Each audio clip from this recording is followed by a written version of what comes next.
Hello दोस्तों, welcome है आपका हमारे यूट्यूब चैनल में।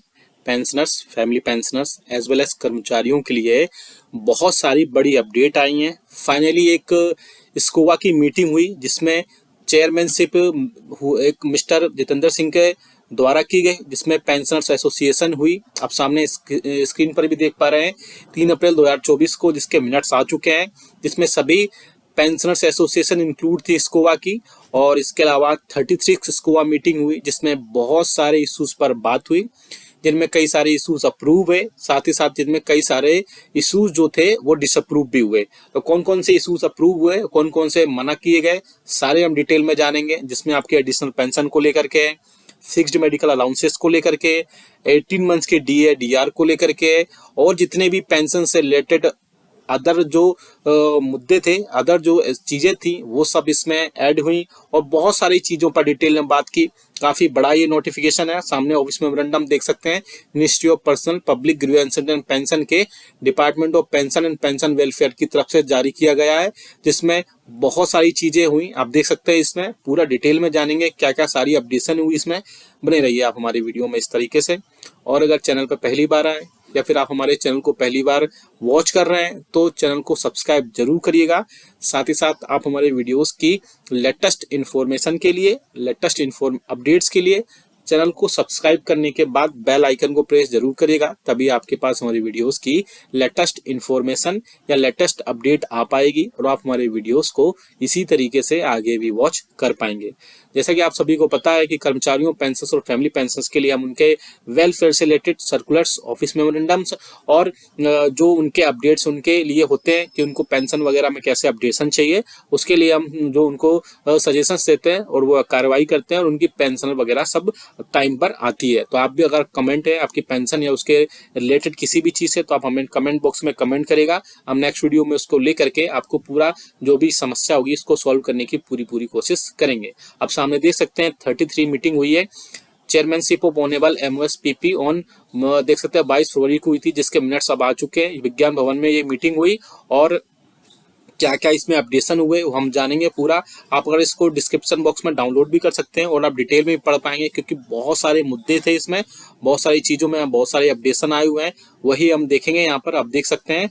चलिए पहले बड़े इसमें बहुत सारे मुद्दे थे, लेकिन हम मेन मुद्दों को ही लेंगे, क्या एजेंडा था और क्या डिस्कशन हुई उन सब चीज़ों को लेकर के। तो आप देख सकते हैं सबसे पहला जो था कि सभी पेंशनर्स जो हैं उनके लिए एक health checkup, periodical health checkup होना चाहिए 6 मंथ में या फिर एनुअल बेसिस में। पेंशनर्स एसोसिएशन ने ये बोला था कि कम से कम 6 मंथ या 1 साल में ऐसा होना चाहिए। तो उसके लिए आप देख सकते हैं क्या यहाँ पर आया है, डिस्कशन या हुआ है, डिसीजन हुआ है एजेंडा आइटम का। तो आप देख सकते हैं पहला ये था, representatives of Ministry of Health and Family Welfare informed that pensioner desires of medical checkup can seek referral from CGHS wellness center may undergo the same at the impaneled hospitals under CGHS। यानी वो उन्होंने बोला कि मंत्रालय से जवाब आया ministry of health family welfare से कि जो मेडिकल चेकअप है वो सीजीएचएस के वेलनेस सेंटर में वहां जाकर वो करा सकते हैं किसी भी, या फिर इम्पेनल हॉस्पिटल में। तो वहां पर अलग से ये ऐसा हेल्थ चेकअप के लिए नहीं बोला गया। आप अपने सीजीएचएस के वेलनेस सेंटर में जाइए, वहां पे इम्पेनल हॉस्पिटल या फिर जितने भी हैं उनमें जाके आप ये सारी चीजें करवा सकते हैं। ये एक अच्छा डिसीजन गवर्नमेंट की तरफ से लिया गया है।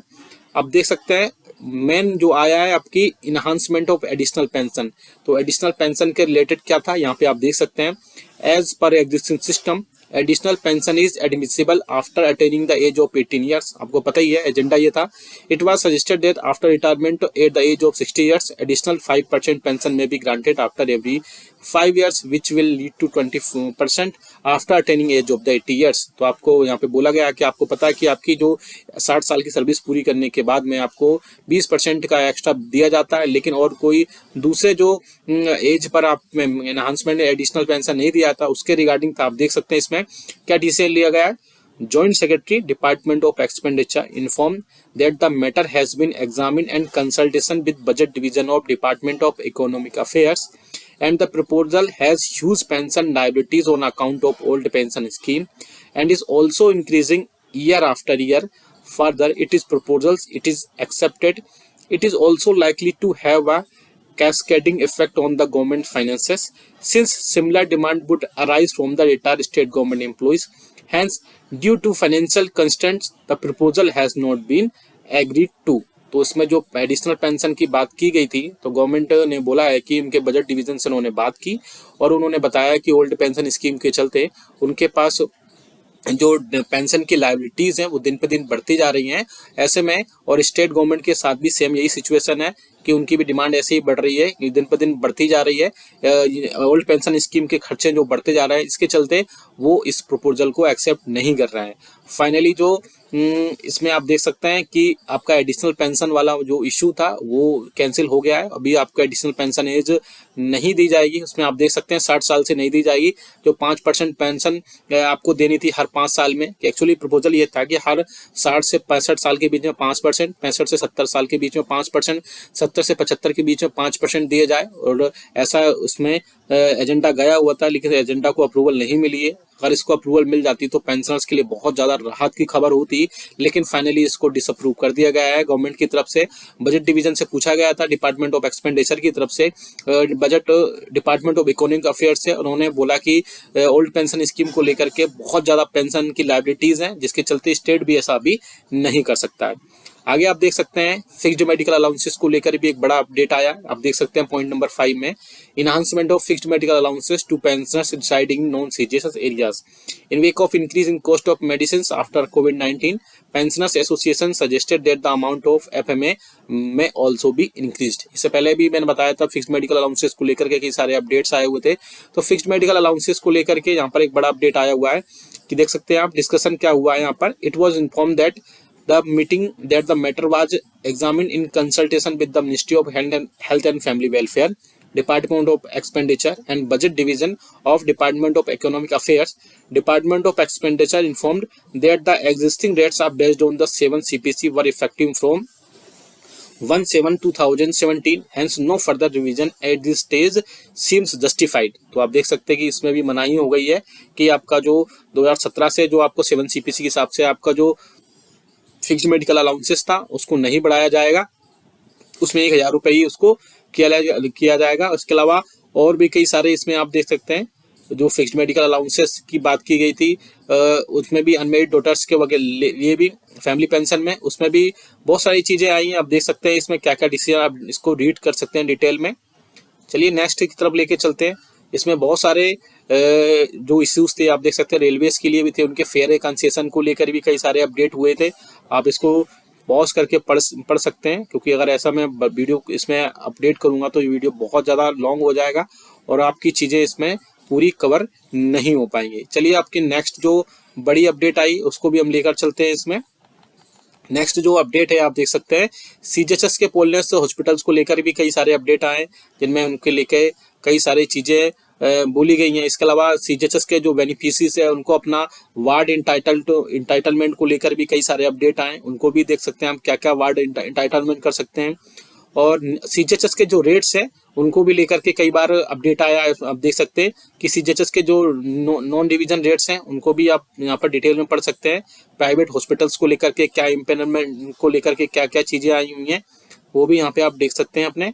और चलिए आपको नेक्स्ट बड़ी अपडेट की तरफ लेके चलते हैं, जो कि आपको मिलेगा 33.9 पर। आप देख सकते हैं यहाँ पर चलते हैं, ये देखिए आप, delay in restoration of commutation amount by pension disbursing bank even after completion of 50 years of retirement. यानी आपका जो कम्युटेशन अमाउंट है वो पेंशन डिस्बर्सिंग बैंक जो है 15 साल की सर्विस पूरी करने के बाद भी उसमें डिले कर रही है, इनको रिस्टोर करने के लिए, उससे रिलेटेड भी है। आज आप यहाँ पर देख सकते हैं as per CCN pension rule 1981 commutation amount is restored after completion of 15 years.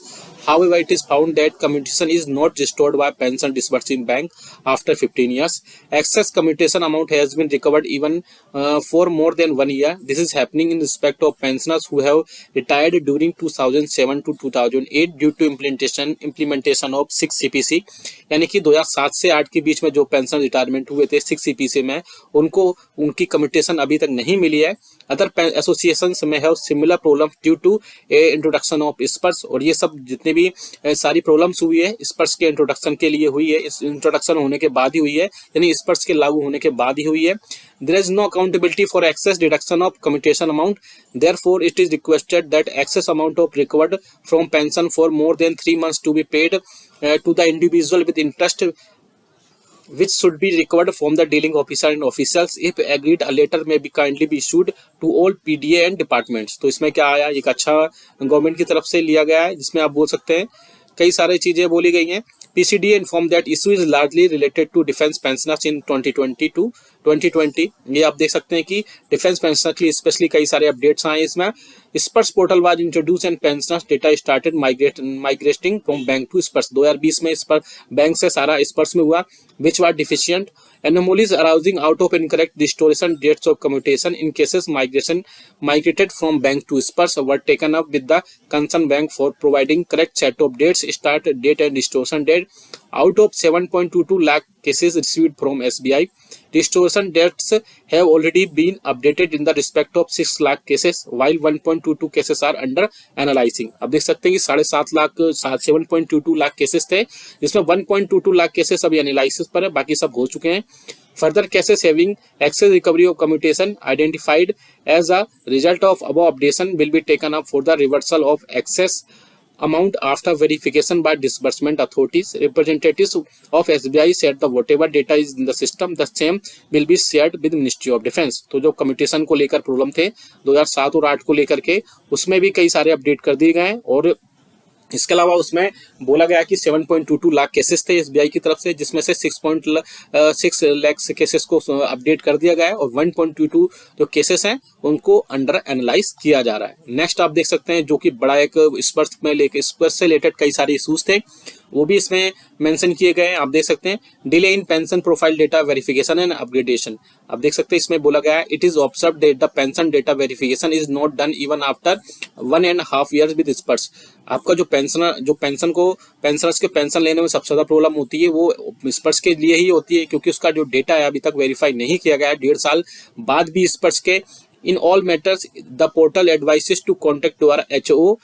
Change the name of HO and address is not done in Spurs PPOs in spite of several requests, hence causing undue hardship to pensioners. तो आप देख सकते हैं कई सारे changes जो HO को दिए गए हैं, रिकॉर्ड ऑफिस को दिए गए हैं, लेकिन उसके बाद भी सारी चीजें होने के बाद भी पेंशनर्स को हार्डशिप्स का ये सारी चीजें की गई हैं. इसके अलावा 80 साल की सर्विस पूरी करने के बाद भी आपको अपना पेमेंट एडिशनल पेंशन का नहीं मिल पाया स्पर्श में, तो उसके रिगार्डिंग भी आप दिए गए हैं. देख सकते हैं PDL like banks and Spurs are not paying additional 20% even after completion of 18 years. Suitable instruction may please be issued for compliance of the system. तो वो भी आप देख सकते हैं इसमें क्या डिसीजन दिया गया है, वो भी यहाँ से देख सकते हैं. Controller PCDA informed that pensioner data verification is being done when pensioners portal account is created and accordingly user name and password is shared with pensioners. आप देख सकते हैं पीसीडीए के जो डेटा वेरिफिकेशन था वो कंप्लीट होने के बाद उनके यूजर के जितने भी यूजर नेम और पासवर्ड थे वो शेयर किए गए पेंशनर्स के. इसके अलावा pensioners are not being provided access to change their office name financial part. इसके अलावा पेंशनर्स ने कई सारी चीजें उसमें अपडेट भी नहीं की. As and when issues are reported the same are being rectified by PCDA office, HOO being the custodian of service records of pensioners and the correct PPO or any data can be notified. Update through request initiate updated to approved by the HAO and PAO. यानी कि इसमें बोला कि बहुत सारी चीजें जो update नहीं हो पाई है वो अपडेट हो रही हैं. इसके अलावा जो मेन प्रॉब्लम थी वो देख सकते हैं आप रिगार्डिंग जो मेन प्रॉब्लम थी 18 ईयर्स सर्विस पूरी 18 ईयर्स की करने के बाद भी उसमें जो आपकी एडिशनल पेंशन थी उसको नहीं किया गया था. उसमें आप बड़ा अपडेट आया वो आप देख सकते हैं. बड़ा अपडेट था regarding non payment of additional pension on completion of 80 years. It was informed that the approximate 3.8 lakh cases where date of birth of pensioners और फैमिली पेंशनर्स नॉट अवेलेबल. सबसे बड़ा मुद्दा यही था कि जो 3.8 लाख केसेस थे वो उनके जो डेट ऑफ बर्थ थे या फैमिली पेंशनर्स के डेट ऑफ बर्थ थे वही नहीं चेंज हुए थे, जिसके चलते डिपार्टमेंट ने कई सारे एक्शन लिए. आप देख सकते हैं यहाँ पे in about 1.4 lakh cases where only date of birth year of birth is available. The year of birth is being converted to date of birth 1 January of next year as per rules और orders. तो आप देख सकते हैं जिनमें 3.8 lakh cases में से date of birth में सिर्फ 1.4 लाख केसेस ऐसे थे जिनमें सिर्फ ईयर ऑफ बर्थ लिखा गया था, डेट ऑफ बर्थ नहीं लिखा गया था, जिसके चलते 1 जनवरी से सारी चीजें रूल्स और ऑर्डर्स में चेंज किए गए. आगे आप देख सकते हैं the list of missing date of birth in about 2.4 lakh cases has been shared with record office for updation. The department is also updating date of birth on cases of case basis as per availability based on the inputs from pensioners. बाकी जो cases थे 2.4 lakh cases वो date of birth के basis पर